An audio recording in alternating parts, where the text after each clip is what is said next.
Tinkers, my name is Natalia and I'm finally back to show you some more DIYs, like these two cards here. One is a big bouquet with small flowers, the other one is a big bouquet with long stem roses. Now here's what you need to create these cards.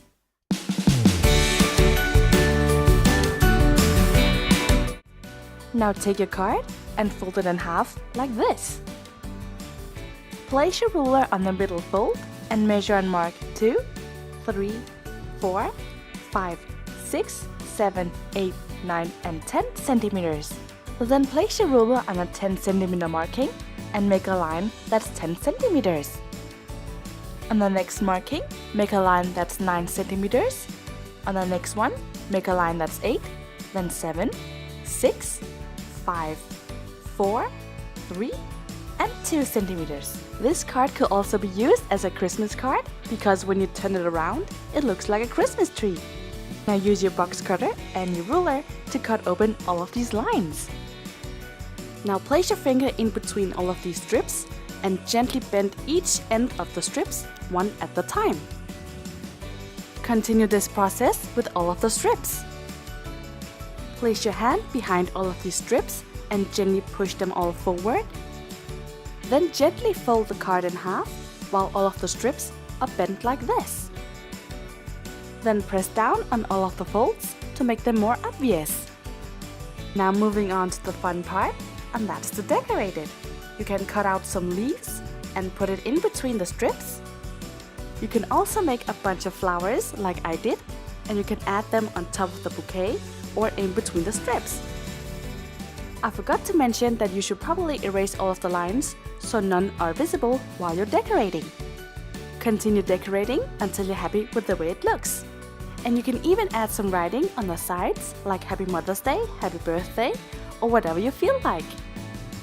Now we also need a back piece for this card, so take a piece of decorative paper with the same measurement and fold it in half in the same way as your card has been.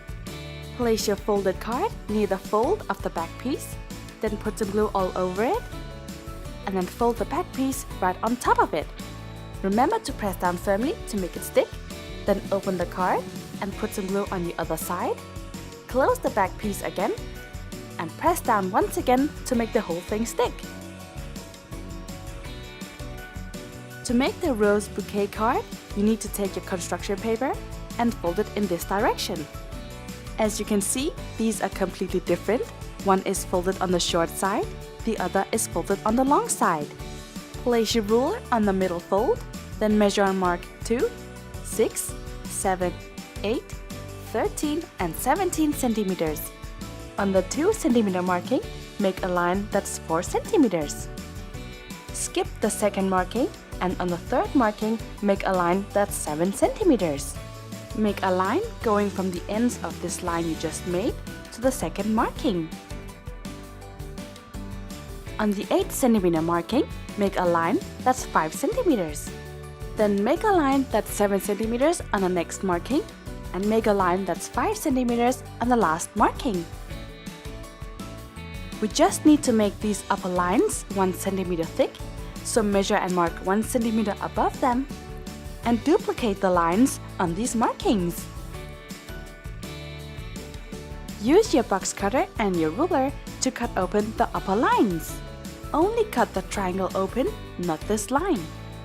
Don't forget to use your ruler while you're cutting to keep everything straight. And don't forget to cut the last line as well. Now place your finger behind these strips and push inwards. Then gently bend each end of the strips like this. It might be difficult to do the same thing with a big bucket in the bottom, so use a ruler to bend it like this. Then fold your card in half and press down firmly to make all of the folds more obvious. Moving on to the next part, which is the roses. I just used some old Christmas paper to make the head of the rose.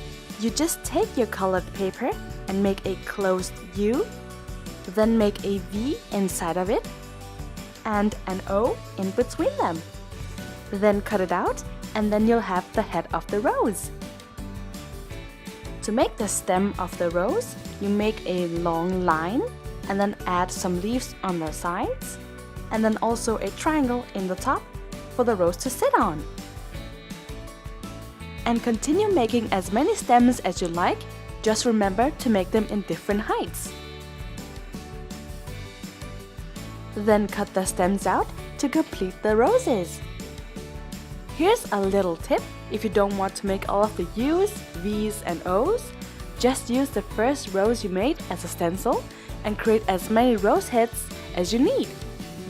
To make the rose heads more rose-like, cut the bottom like this before attaching it onto the stems. Attach all of the rose heads onto all of the stems and leave them to dry completely. If you use one of your roses as a stencil, your roses might not have this kind of drawing on them. So if you'd like, just draw on each of your roses to create the rose kind of look. Now we need to attach all of these roses into the card.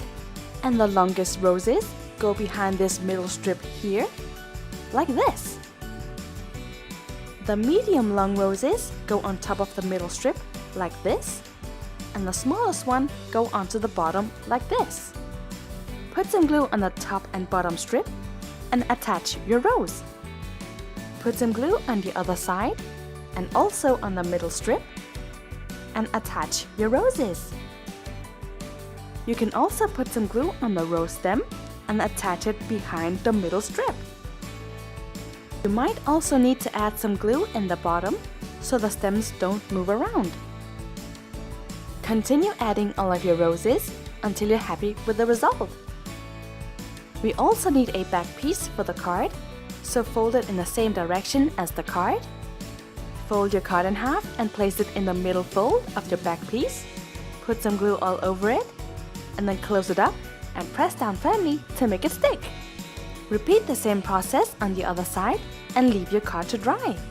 I also added the same kind of paper on the bucket here, and you can also add something on the sides like Happy Mother's Day, Happy Birthday. That's totally up to you. So just let your imagination loose and get creative. Now for the random question of the day. Where have you been? Well, it's a long story. My boyfriend and I were renovating our place. I had a small mental breakdown because I lost a job that I really liked that provided me with some freedom. And because of that job I lost, I panicked. And when I stress a lot and I worry a lot, I get sick, and I'm still sick. So I'm still dealing with like finding a job, my sickness, and not panicking a lot. So I cut my hair because I needed some change. And it actually has never been this short before. It's liberating and weird, but I like it. And I actually also got a tattoo. Which you can't really see. It's a house. And I don't know if you follow me on Instagram, but if you do, you already know the reason I got it is kind of personal, but I really love it. And I don't know about you guys, but if I want to relax and just take my mind off things, I paint or I draw. And I've actually made some art pieces that I'm really proud of. And you can actually find them right now on Etsy. Just search for the name Nat and Art, which is like a combination of my Instagram name and art. Really creative, I know. And even though if you don't buy anything, your feedback is very, very welcome. In all of this chaos and panic, I actually managed to build a business, which I've called Tinkadoo, which is a mix of the two words tinker, which means create, and cadeau, which means gift in Persian and also French. And this business is all about making your life easier because I'm making card kits from all of the many cards I've made on my YouTube channel. But it still needs some work and I still need to get some details in order. But I will launch it next month exactly on June 16th. So write it down in your calendar so you remember on June 16th, you go into my blog, Natalia's Toolbox, and order the card you really, really want. So even though I'm still kind of panicking and worrying about not really having an income next month, I still feel positive about the future because I have all of this going on and yeah, I feel good about it. I hope you enjoy watching. Leave a like if you did and subscribe to this channel if you haven't already. And if you're looking for more flowery DIYs, check out these videos here and I'll see you soon with more ideas. Bye!